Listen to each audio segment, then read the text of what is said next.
안녕하십니까? 행복한 안식일입니다. 하나님을 만나기 위하여 이 온라인 예배에 참석하신 모든 분들을 진심으로 환영합니다. 예레미야 3장에는 이런 말씀이 있습니다. 배역한 이스라엘아 돌아오라.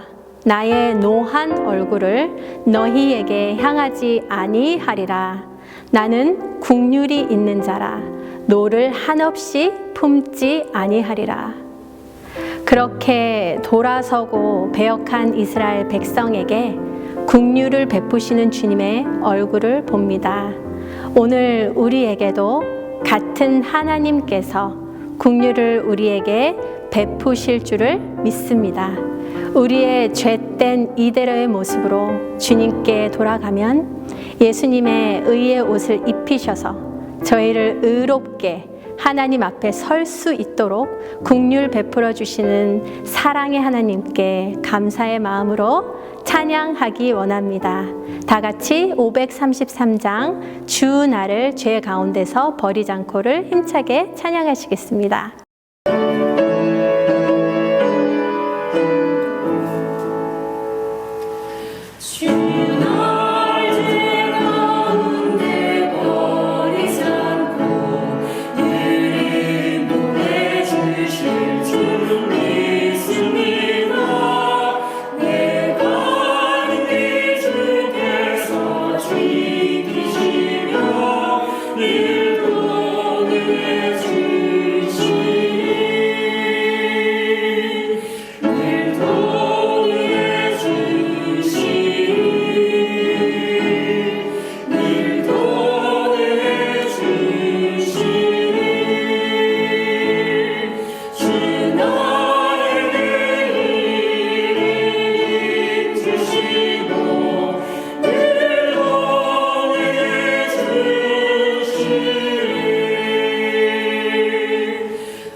히브리서 13장 15절 말씀입니다.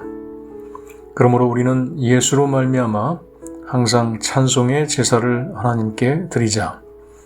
이는 그 이름을 증언하는 입술의 열매니라. 오늘 다시 맞는 안식일, 말씀에 앞서 찬송 부를 때 우리 마음이 뜨거워지기를 바랍니다. 그 뜨거워진 마음으로 예수님을 만나게 되시길 기도합니다. 다 같이 묵상으로 예배를 시작하겠습니다.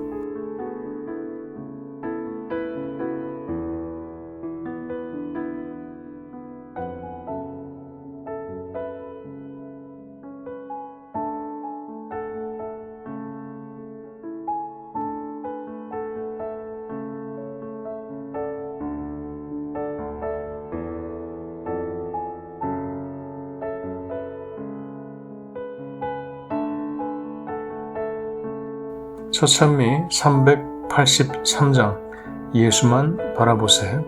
다 같이 뜨겁게 찬미하시겠습니다.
이규현 집사님께서 저희를 대표하여 기도해 주시겠습니다.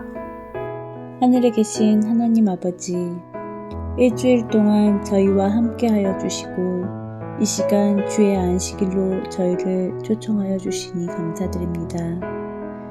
저희 생각과 언행을 하나님께서 인도하여 주셔서 주님 안에서 즐겁고 은혜 넘치는 하루하루가 될 수 있도록 도와주시옵고, 나약한 저희의 뜻과 힘을 의지하여 교만한 삶을 살지 않게 하여 주시옵시고, 주님의 양으로 주님의 인도하심에 온전히 순종하는 저희가 되게 하여 주시옵소서. 가는 곳마다 주님을 나타내고 주님께 영광 돌리는 삶이 되기를 원합니다. 이 시간 말씀을 준비하신 목사님께 능력과 지혜를 허락하여 주시옵시고, 이 시간 예배 보는 모든 이들의 마음을 열어서 목사님을 통하여 주께서 우리에게 주신 말씀을 겸손히 믿고 하늘을 소망하며 살아갈 수 있도록 도와주시옵소서. 이 모든 말씀 예수님의 이름으로 기도드렸습니다.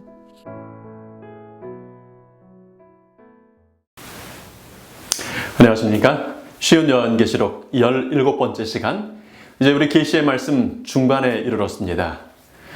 지금까지 요한계시록의 첫 세 개의 세븐 사인, 7에 관한 계시가 마쳐졌습니다. 히브리 문학에서는 중요한 내용이 한가운데 중앙에 위치한다고 소개를 드렸습니다. 그러니까 우리가 히브리 문학으로 기록된 어떤 글을 볼 때 중요한 내용이 무엇인가를 알고 싶으면 그 가운데 부분을 잘 보시면 되는 것입니다. 이제 요한계시록 1장부터 지난 시간까지 보는 11장까지는요, 7 촛대, 7 인, 7 나팔의 계시가 도입부 계시 혹은 삽입 계시와 함께 기록되었습니다. 십자가 이후에 요한 사도부터 그 종말의 시기까지의 모든 교회사가 각각 다른 모양으로 예언이 된 것입니다. 이제 이어지는 15장부터 22장까지는 지승 역사의 마지막에 일어날 종말 사건들이 예언되어 있습니다. 네 번째로 소개되는 마지막 7계시인 7재앙계시로부터 음녀의 심판, 바벨론의 심판, 용, 즉 사단의 심판이 예언되어 있습니다. 새하늘과 새 땅의 창조가 종말론적인 예언의 마지막에 계시되어 있죠. 요한계시록 전반부의 십자가 이후부터의 교회를 중심으로 한 역사 계시, 그리고 후반부의 종말론적인 계시가 이렇게 양쪽이 주어지는데요.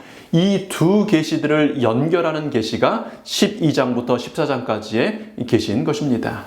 12장에는 4차에 걸친 선과 악의 대쟁투가, 13장에는 이제 그 선악의 대쟁투의 한쪽 당사자인 사단에 대하여, 사단의 전략에 대하여 계시하고 있고요. 이어지는 14장에는 대쟁투의 또 다른 한 당사자이신 예수님, 그리고 예수님의 전략이 소개되어 있습니다. 14만 4천인 세 천사의 기별, 그리고 추수하시는 예수님의 모습이 14장에 소개되어 있습니다. 하나님께서 창조하셨고 여전히 사랑하신다고 하는 이 세상이 왜 이렇게 불합리하고 어두운 죄의 모습이 많은가? 왜 성도들은 여전히 고통을 당하고 악한 사람들은 오히려 잘 사는 것처럼 보이는가? 이런 의문들이 끊임없이 우리를 괴롭혀 오는데요. 그것에 대한 정확한 이유와 결론을 보여주는 것이 이제 이 12장부터 14장까지 있는 중요한 계시들입니다. 요한계시록 12장에서 14장의 이 계시는 에덴 동산에서부터 각 시대의 의인들의 고통, 그리고 마침내 최후의 종말론적인 투정에 이르기까지 모든 것들이 왜 그렇게 이루어졌는지, 무슨 이유 때문에 그런 일들이 있는지 배후를 밝혀주는 것입니다. 그리고 그 모든 것들이 하나님의 통제와 섭리 아래서 최종적인 심판을 향해 가고 있다는 것을 보여줍니다. 여러분, 이 계시들을 보고 있으면요, 그리스도의 백성들이 힘없이 살아간다는 것이 이상해 보일 정도입니다.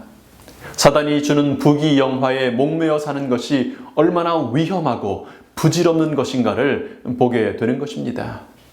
비유 속에서 하나님께서 하시는 말씀처럼요, 누가복음 12장 20절에서 재물을 많이 쌓아놓고 흐뭇해하며 앞으로 즐기겠다고 계획하는 부자에게 하나님은 그렇게 물으셨지 않습니까? 하나님은 이르시되 어리석은 자여, 오늘 밤에 내 영혼을 도로 찾으리니 그러면 내 예비한 것이 네 것이 되겠느냐? 여러분, 그러니 사단이 이 요한계시록을 특별히 싫어하는 것입니다. 요한계시록 안에 들어오면 사단은 발가벗겨진 것처럼 그의 본 모습과 그가 가진 한계와 또 그가 사람들을 유혹하기 위하여 사용하는 모든 전략들이 낱낱이 드러납니다. 마치 마지막 회 결론을 미리 보고 나서 드라마의 중간 부분을 보는 것처럼요, 우리는 요한계시록의 예언들을 통해 미리 보고 확신을 가지고 이제 이 대쟁투의 클라이막스, 이 종말의 시기를 함께 살아가게 되는 것입니다.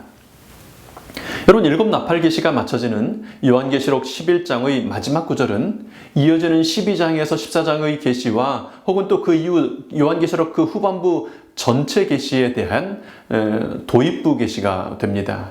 우리 계시록 11장 19절 말씀 보실까요? 이에 하늘에 있는 하나님의 성전이 열리니 성전 안에 하나님의 언약궤가 보이며 또 번개와 음성들과 뇌성과 지진과 큰 우박이 있더라. 요한을 통해 우리에게 보여주시는 이 계시는 무엇을 보여주시는 것입니까? 하나님의 성전입니다. 그런데 그 성전이 어떻게 돼요? 열립니다. 성전에 3개의 휘장이 있는데 그 중에 가장 안쪽 지성소 바로 앞에 휘장이 열려 하나님의 언약궤가 보이는 것입니다. 하나님의 언약궤에는 변할 수 없는 하나님의 십계명 돌비가 들어있고요. 또 그 언약궤 곁에는 율법의 말씀을 기록한 책이 있습니다. 모세가 율법의 말씀을 모두 기록한 후에 제사장에게 그렇게 명령했죠. 신명기 31장 26절요. 이 율법책을 가져다가 너희 하나님 여호와의 언약궤 곁에 두어 너희에게 증거가 되게 하라. 언약궤 안에는 십계명의 말씀이, 언약궤 옆에는 율법의 말씀이 기록된 책이 있었습니다. 그리고 그 언약궤의 뚜껑은 시은좌, 하나님의 은혜가 시현되는 보좌죠. 근데 거기에 번개와 음성들과 뇌성과 지진과 큰 우박이 있습니다. 여러분, 하나님 보좌에 무슨 우박이 내리는 걸까요? 이제 이것들은 이후에 7 재앙과 최종적인 심판에서 하나님께서 사용하시는 것들을 묘사하는 것입니다. 우리는 이제 지성소 하나님 보좌 앞으로 나아가게 되는 것입니다. 휘장이 열려서요. 그리고 지성소에서 심판하시는 하나님을 만납니다. 하나님의 심판은 하나님의 율법의 말씀으로 이루어질 것입니다. 세상은 여전히 정신없는 날들이 지나가고 어제와 다를 것 없는, 작년과 다를 것 없는 오늘, 올해가 또 이어지는 것처럼 보입니다. 내년도 그렇게 될 것처럼 보이지요. 그러나요, 지성소가 열렸습니다. 하나님의 심판이 시작되는 것입니다. 여러분, 우리가 이렇게 엄숙하고 중요한 순간에 살고 있음을 기억하시기 바랍니다. 하나님의 보좌가 우리 모두에게 구원하시는 은혜의 보좌가 되기를 바랍니다. 여러분, 어떻게 구원받을 수 있을까요? 어떻게 심판의 보좌가 은혜의 보좌가 될 수 있을까요? 여러분, 그 답은 지금 이 계시 가운데 보여주는 이 장소가 성소라는 데 있습니다. 왜 하나님께서는 심판을 성소에서 하실까요? 왜 요한계시록에는 그렇게 많은 성소 이미지가 사용되고 있을까요? 여러분, 사실 요한계시록뿐 아니고요, 성경 역사 전체가 성경의 성소 주제를 배경으로 또는 성소를 중심으로 그렇게 이루어지고 있습니다. 죄인은 그리스도 메시아로 오신 예수님을 통해서만 죄를 용서받고 구원받을 수 있습니다. 그래서 바울은 그가 기록한 14권의 책에 In Christ, 그리스도 예수님 안에서라고 하는 표현을 그의 신학 전반에 걸쳐 강조하고 있지 않습니까? 모든 죄의 문제, 모든 죄의 세상에서의 문제의 답은 그리스도 예수님 안에서 찾을 수 있습니다. 여러분, 예수님의 십자가는 온전하고 완전하고 유일한 답입니다. 네, 여러분, 예수님 안에서라고 할 때 그것은 예수님의 십자가만을 의미하는 것일까요? 많은 그리스도인들이 거기까지만을 생각하는 것 같습니다. 십자가로 충분하고 온전한가? 그렇습니다. 예수님의 십자가는 죄에 대한 완전하고 온전한 값이 됩니다. 그렇다면 예수님의 사역은 2000년 전 십자가에서 그쳤는가? 여러분, 다시 말하면요, 2000년 전 십자가에서 구원의 값을 치르신 후 재림 때까지 마냥 기다리시기 위한 하시는가? 히브리서 기자는 이에 대하여 이렇게 말합니다. 히브리서 8장 1절 말씀입니다. 이제 하는 말의 중요한 것은 이러한 대제사장이 우리에게 있는 것이라.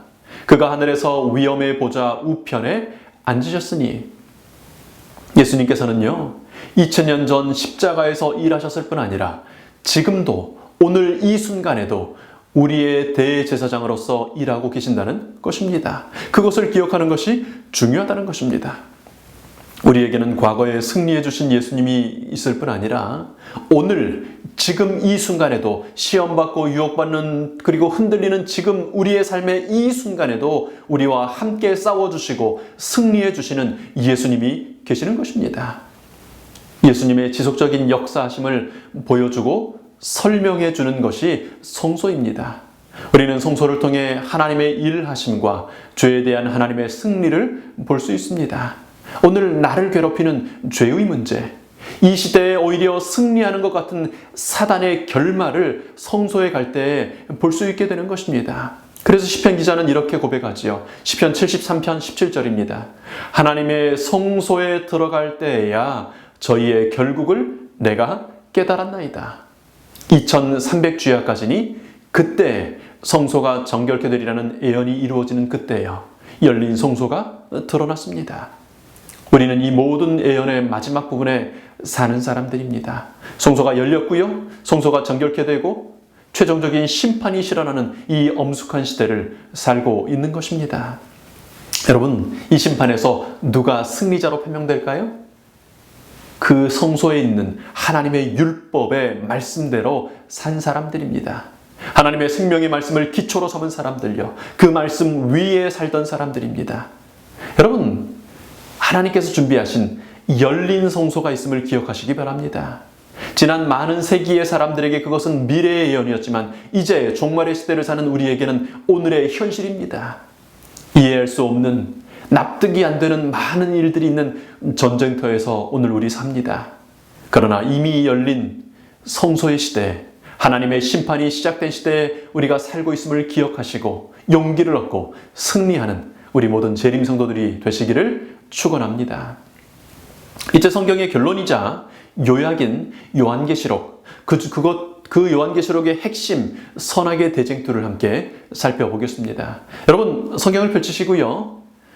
성경책에 기록도 하시고 밑줄도 치시면서 함께 보시면 좋겠습니다. 이제 요한계시록 12장에 몇 절 몇 절이 이것이다라고 말씀드릴 텐데 그 옆에 기록하시면 좋겠습니다.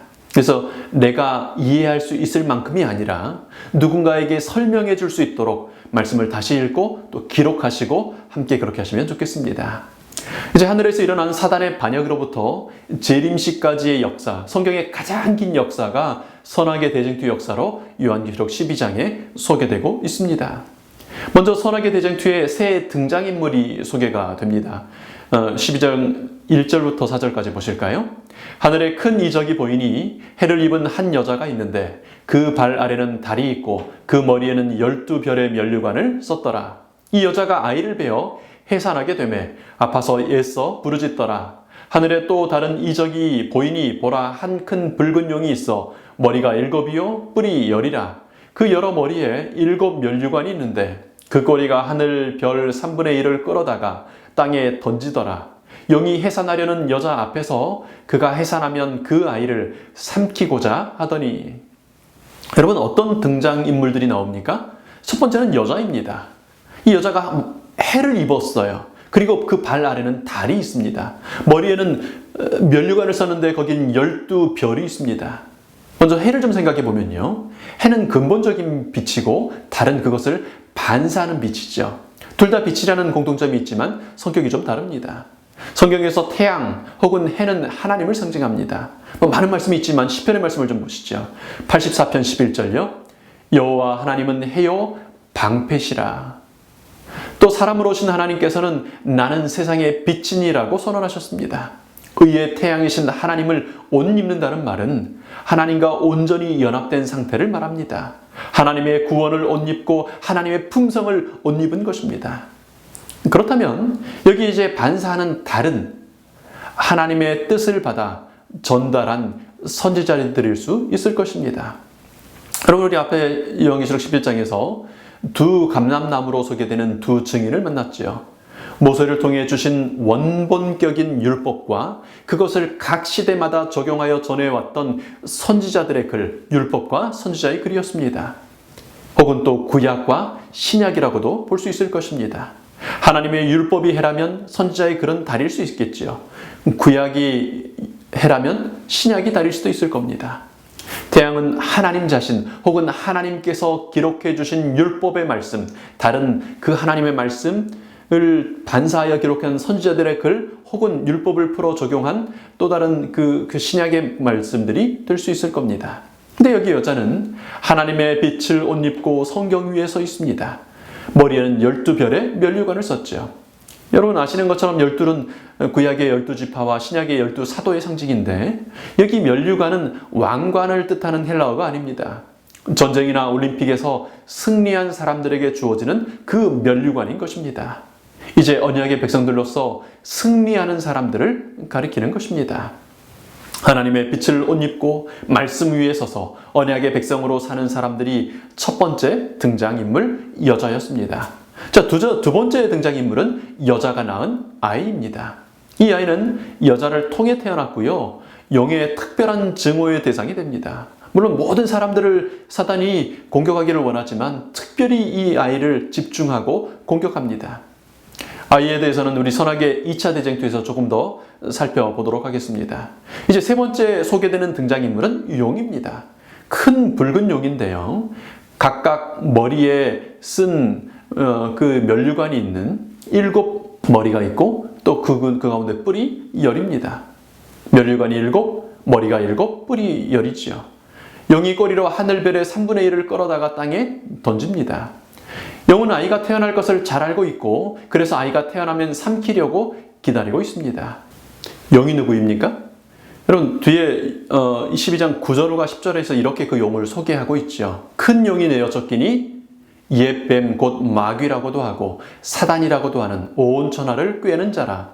땅으로 내어 쫓기니 그의 사자들도 저와 함께 내어 쫓기니라. 내가 또 들으니 하늘에 큰 음성이 있어 가로되 이제 우리 하나님의 구원과 능력과 나라와 또 그의 그리스도의 권세가 이루었으니 우리 형제들을 참소하던 자 곧 우리 하나님 앞에서 밤낮 참소하던 자가 쫓겨났고. 용은 옛 뱀입니다. 모든 인류가 기억하는, 요한사도가 설명할 필요도 없는, 모두가 아는 그 뱀은 예덴 동산의 뱀이지요. 곧 마귀 혹은 사단입니다. 그가 하는 일이 뭡니까? 온 천하를 유혹하고 꿰는 것입니다. 이제 그의 현재 주소는 이 지구, 이 땅입니다.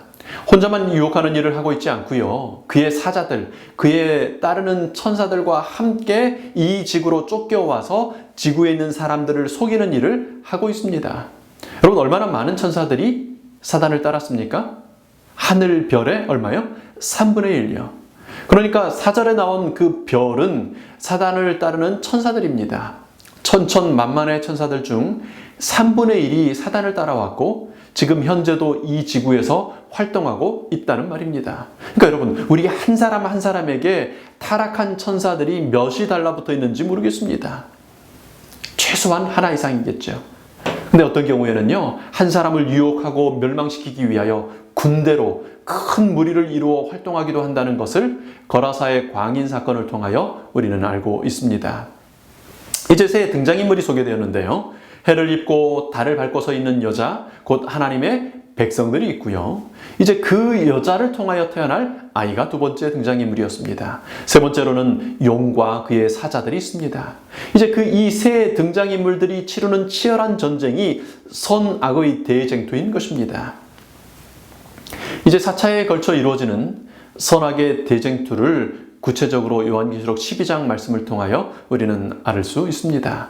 첫 번째 전투는요, 하늘에서 있었죠. 우리 7절과 8절 말씀 보시겠습니다. 하늘에 전쟁이 있으니 미가엘과 그의 사자들이 용으로 더불어 싸울세 용과 그의 사자들도 싸우나 이기지 못하여 다시 하늘에서 저희의 있을 것을 얻지 못한지라. 전쟁은 하늘에서 있었고요. 미가엘과 그의 사자들, 천사들이 한편에 있고요. 다른 편에는 용 곧 사단과 그를 따르는 천사들이 있습니다. 사단이 전쟁을 통해 하나님에게서 찬탈하고자 했던 것이 무엇이었을까요? 왜 싸웠을까요? 이사야 14장 12절 말씀은 그것을 이렇게 설명하고 있습니다. 너 아침의 아들 계명성이여 어찌 그리 하늘에서 떨어졌으며 너 열국을 엎은 자여 어찌 그리 땅에 찍혔는고 내가 내 마음에 이르기를 내가 하늘에 올라 하나님의 뭇별 위에 나의 보좌를 높이리라. 내가 북극 지폐의 산 위에 좌정하리라. 가장 높은 구름에 올라 지극히 높은 자와 비기리라 하도다. 요한계시록에서는 하늘에서 있을 것을 얻지 못하여 쫓겨났다고 했고 이 땅 지구로 떨어졌다고 했습니다.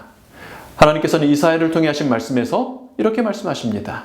사단은 본래 아침의 아들 계명성 하나님을 닮아 빛나던 존재였습니다. 하나님 가장 가까이에서 하나님을 섬기던 존재였어요. 그러나 그는 마음에 자신을 높여 하나님의 보좌에 앉을 생각을 했습니다. 앞서 요한계시록에서 별이 천사들, 하나님의 피조세계를 상징한다고 했죠. 그 뭇별 위에 앉을 생각을 했어요. 가장 높은 구름에 올라 지극히 높은 자와 비기고 하나님이 되기를 원했습니다. 한낱 피조물일 뿐인 생명력을 가지지 못하는 사단이요. 하나님이 되고자 한 것입니다. 하나님이 될 수 있다고 동료 천사들을 유혹했고 그리고 나아가서는 하와를 유혹했습니다. 그리고 지금까지도 사단의 거짓말은 변하지 않고 있지요. 여러분 모든 사단의 종교, 그러니까 하나님의 참 성경의 종교를 제외한 모든 종교는요 동일하게 그것을 주장합니다. 현재 이르러서는 21세기의 뉴에이지, 명상, 수행 이 모든 것들에도 참 하나님의 것이 아닌 모든 철학과 종교에는 동일한 사상이 그렇게 전달되고 있습니다. 명상을 통해 정진을 통해 내가 스스로 하나님이 될 수 있다는 것입니다. 모든 생명에 부처가 있다는 것입니다. 죽지 않고 돌고 도는 세월을 통해 어느 순간엔 결국 신이 된다는 것입니다. 우리에게도 아주 익숙한 이 이야기의 시작은 하늘에서 시작된 선악의 대쟁투 1차전에서 시작된 이야기입니다. 온 천하를 꿰는 유혹자 사단은 계속해서 이루어질 수 없는 헛된 꿈으로 사람들을 속이고 거짓 희망 속에서 하나님을 거절하도록 이끌어왔습니다. 이 1차 전쟁의 결과로 하늘 천사의 3분의 1이 하나님을 떠나게 되었을 뿐 아니라 하와와 아담도 하나님을 떠나고 이 지구는 이제 사단의 아지트가 되었습니다. 2차 전쟁을 보시죠. 5절입니다.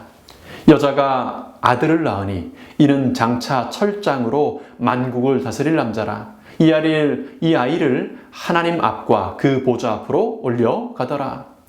하나님의 백성이었던 아브라함의 후손, 이새의 자손, 다윗의 뿌리에서 아이가 태어났습니다. 이 아이는 처녀가 잉태하는 아이입니다. 유대 베들레헴에서 태어나는 아이입니다. 그리고 장차 철장으로 왕권을 가지고 만국을 다스릴 아이요 하나님의 보좌 앞으로 올려갈 아이입니다. 평범한 사람이 아니라는 것을 알 수 있지요. 여자가 낳은 이 아이는 예수님이십니다. 사단은 사람으로 오신 하나님 예수님과 대쟁투를 벌이는 것입니다. 태어나자마자 어떻게 했어요? 죽이려고 2살 아래 남자는 다 죽이라는 명령을 왕을 통하여 내리지요. 장성하였을 때 40일 금식기도 끝에 유혹하여 예수님이 한 가지의 범죄만 하면 인류의 구주가 되지 못한다는 것을 알기 때문에 사명에 실패하게 하려고 집요하게 공격했습니다. 결국 이것도 저것도 안 되니까 십자가의 죽임으로 아이를 없애려고 했으나 십자가는 오히려 대속의 승리가 되었습니다. 마침내 아이는 온 하늘뿐 아니라 사단에게 빼앗겼던 이 지구까지를 포함하여 철장으로 만국을 다스릴 아이가 되었고 하늘로 승천하셨습니다. 이제 3차 전쟁은 아이를 낳았던 여자와의 전쟁입니다. 13절요. 영이 자기가 땅으로 내어 쫓긴 것을 보고 남자를 낳은 여자를 핍박하는지라. 그 여자가 큰 독수리의 2날개를 받아 광야 자기 곳으로 날아가 거기서 그 뱀의 낯을 피하여 한 떼와 2떼와 반 떼를 양육받으매. 앞서 있는 6절 말씀도 보시죠. 그 여자가 광야로 도망하매 거기서 1260일 동안 저를 양육하기 위하여 하나님의 예비하신 곳이 있더라. 한 떼와 2떼와 반 떼, 즉 1260일, 1260년 동안 사단은 여자를 핍박하였습니다. 우리 지난 시간에 살핀 것처럼 그 동일한 기간들에 대한 다른 표현들인데요. 중세 암흑시대 동안 타락한 교회를 통해 하나님의 참 백성들을 핍박하는 사단의 활동을 가리킵니다. 이제 12절에는 마귀가 자기의 때가 얼마 남지 않았다는 것을 알므로 크게 분내어 내려갔으므로 땅과 바다에 화가 있을 것이라고 예언합니다. 분노한 용은 자기가 장악한 캐톨릭 국가들의 세력을 통해 하나님의 참 백성들을 완전히 쓸어 없애버리려고 계획합니다. 15절 말씀 보시죠. 여자의 뒤에서 뱀이 그 입으로 물을 강같이 토하여 여자를 물에 떠내려 가게 하려 하되 땅이 여자를 도와 그 입을 벌려 용의 입에서 토한 강물을 삼키니. 나라와 백성과 방언을 의미한다고 요한계시록 자체가 해석하는 물을 강같이 보내어 쓸어버리려고 합니다. 그런데 그때까지 전혀 알려지지 않았던 마른 땅, 물이 없는 땅에 나타나 여자를 돋습니다. 종교박해를 피해 달아나던 사람들을 위해 준비하신 미대륙 이야기지요. 이제 그렇게 3차 전쟁이 끝납니다. 마지막 4차 전쟁이 17절에 소개됩니다. 영이 여자에게 분노하여 돌아가서 그 여자의 남은 자손, 곧 하나님의 계명을 지키며 예수님의 증거를 가진 자들로 더불어 싸우려고 바다 모래 위에 섰더라. 영이 여자에게 분노했는데 싸우기는 여자의 남은 자손과 싸웁니다. 여러분, 성경에 남은 자가 나타나는 것은요, 사실 좋은 일이 아닙니다. 먼저 택함받았던 사람들이 타락하고 대부분의 하나님을 알던 사람들이 하나님을 떠날 때 남은 자가 나오죠. 그러니까 여기서 여자의 남은 자손이 나타난다는 것은 원래 있던 그 여자가 본래의 순수성을 잃고 하나님의 뜻을 떠나게 된다는 것입니다. 하나님의 말씀의 빛을 떠나 자기의 뜻대로 하나님을 섬긴다는 것입니다. 가인의 제단처럼요. 여전히 하나님의 백성인 것처럼 보이지만 하나님을 떠났다는 얘기죠. 이 모든 선악의 대쟁투의 역사는 에덴에서 주셨던 하나님의 약속의 성취입니다. 내가 너로 여자와 원수가 되게 하고 너의 후손도 여자의 후손과 원수가 되게 하리니 여자의 후손은 내 머리를 상하게 할 것이요 너는 그의 발꿈치를 상하게 할 것이니라. 여자의 후손, 예수님께서 십자가에서 승리하심으로 뱀은 이제 머리를 상하게 되었습니다. 뱀은 사람으로 오신 예수님을 죽임으로 그리고 그분께서 사랑하시는 교회를 핍박하고 타락시킴으로 예수님의 발꿈치를 상하게 했습니다. 예수님을 아프시게 만듭니다. 그러나 결국 머리를 상하게 된 사단은 패배하고 여자의 후손께서 다 이루시고 승리하십니다. 여러분, 결론이 이미 분명한 역사의 마지막에 사시는 여러분, 이미 예고된 승리의 편에 서시게 되기를 바랍니다. 우리를 위하여 이기고 또 이기시는 하나님을 선택하시기 바랍니다. 지금은 휘장이 열리고 지성소 심판이 진행되고 있는 때입니다. 이제 곧 대제사장 예수님께서 지성소를 나오시고 영원한 장막절 예수님의 재림이 시작될 것입니다. 내 하나님 맡기를 예비하라는 부르심을 따르는, 그리고 그것을 전하고 나누는 재림 성도들이 되시기를 간절히 축원합니다. 우리 가족들과 함께 혹은 개인적으로 기도하는 시간을 갖겠습니다.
아버지 하나님, 저희들을 향한 하나님의 사랑을 인하여 감사합니다. 저희들에게 베푸신 하나님의 은혜를 인하여 감사합니다. 하나님 편에 서기를 원하오니, 아버지 안에 있기를 원하오니 하나님 저희를 받아 주시옵소서. 오늘 승리하는 사람들, 예수께서 그러셨던 것처럼 철장으로 만국을 다스리시는 예수님의 그 권세 아래서 저희들도 함께 승리하는 자들이 되도록 저희들을 붙들어 주시옵소서. 선과 악의 이 치열한 전쟁터에서 속이고 유혹하는 사단의 시험 안에서 예수님 편에 서므로 끝까지 승리하는 저희들 되도록 인도하여 주시옵소서. 감사드리며 고마우신 예수님 이름으로 기도합니다. 아멘.